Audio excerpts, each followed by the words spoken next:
ಇದಾದಮೇಲೆ ಯಾಕಂದರೆ ಜೀವರಾಜ 201ರಲ್ಲಿ ಸೋತಿದ್ದವರು ಮರು ಎಣಿಕೆ ಆದಮೇಲೆ 52 ಮತಗಳು ಜಾಸ್ತಿ ಬರ್ತವೆ. ನಾನು 52 ಮತಗಳು ಜಾಸ್ತಿ ಜೀವರಾಜನಿಗೆ ಬರ್ತವೆ.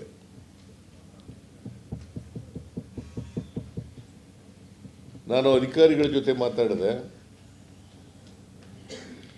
ಮತ್ತು ಈ ಎಲೆಕ್ಷನ್ನು ಎಕ್ಸ್ಪರ್ಟ್ಸ್ಗಳ ಜೊತೆ ಮಾತಾಡಿದೆ.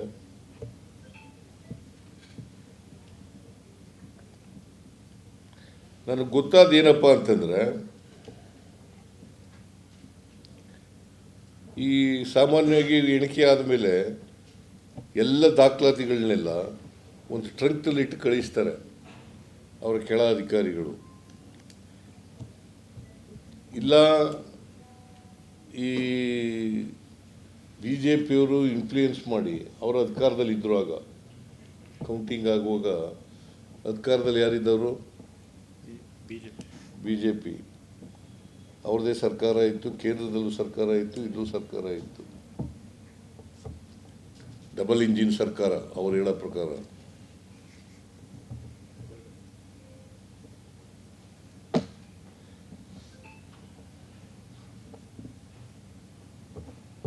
ಸೊ ಅದರಿಂದ BJPಯವರು ಸಿಬ್ಬಂದಿ ಮೂಲಕ ಯಾರು ತಗೊಬರ್ತಾರೆ ಟ್ರಂಕ್ಗಳನ್ನು, ಅವ್ರ ಮೂಲಕ ತಿದ್ದಿರ್ತಕ್ಕಂಥದ್ದು ಖಚಿತ ಆಗಿದೆ.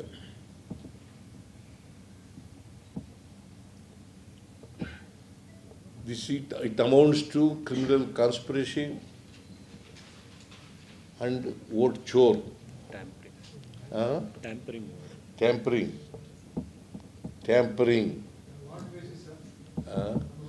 ತಾಡೋದು ಆಮೇಲೆ ಕೇಳಿದ್ರೆ ಮಧ್ಯದಲ್ಲೇ ಕೇಳ್ಬಿಟ್ರೆ ಹೆಂಗೆ ನನಗೆ?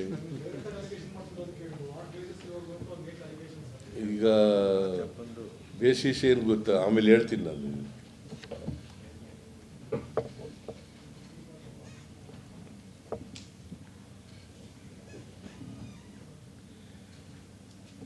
ರಾಜೇಗೌಡರಿಗೆ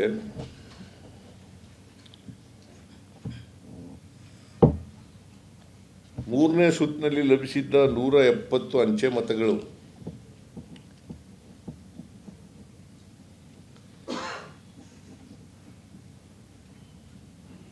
ಬೇರೆ ಅಭ್ಯರ್ಥಿಗಳು ಇದ್ದಾರಲ್ಲ, 12 ಜನ ಒಟ್ಟು ಕ್ಯಾಂಡಿಡೇಟ್ ಆಗಿದ್ದವರು. ಆಗ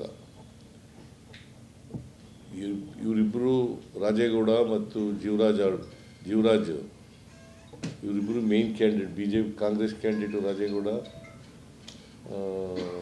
BJP ಕ್ಯಾಂಡಿಡೇಟು ಜೀವರಾಜ್, ಮತ್ತು JDS ಕ್ಯಾಂಡಿಡೇಟು ಕೂಡ ಇದ್ದರು. ಅದಲ್ಲದೆ ಇನ್ನೂ 3 ಜನ ಬಿಟ್ಟರೆ ಇನ್ನು 9 ಜನ ಇಂಡಿಪೆಂಡೆನ್ಸ್ ಇದ್ದರು.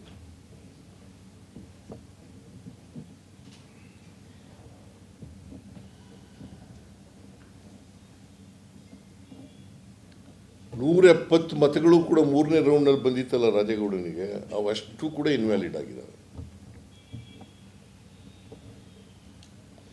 ಅವೆಲ್ಲವೂ ಕೂಡ 23ರಲ್ಲಿ ವ್ಯಾಲಿಡ್ ಆಗಿದ್ದವು.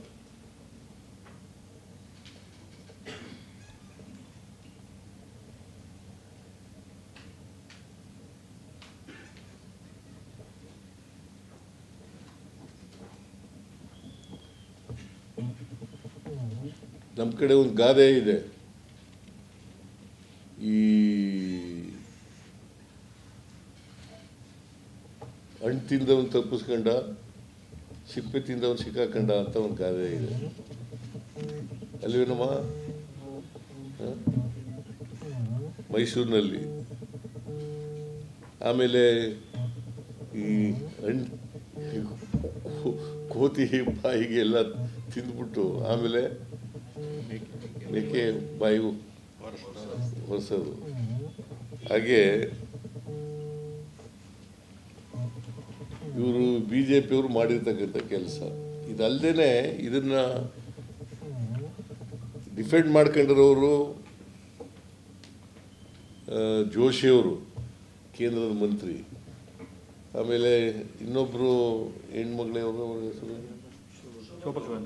ಶೋಭಾ ಕರಂದ್ಲಾಜೆ, ಆಮೇಲೆ ಅಶೋಕ.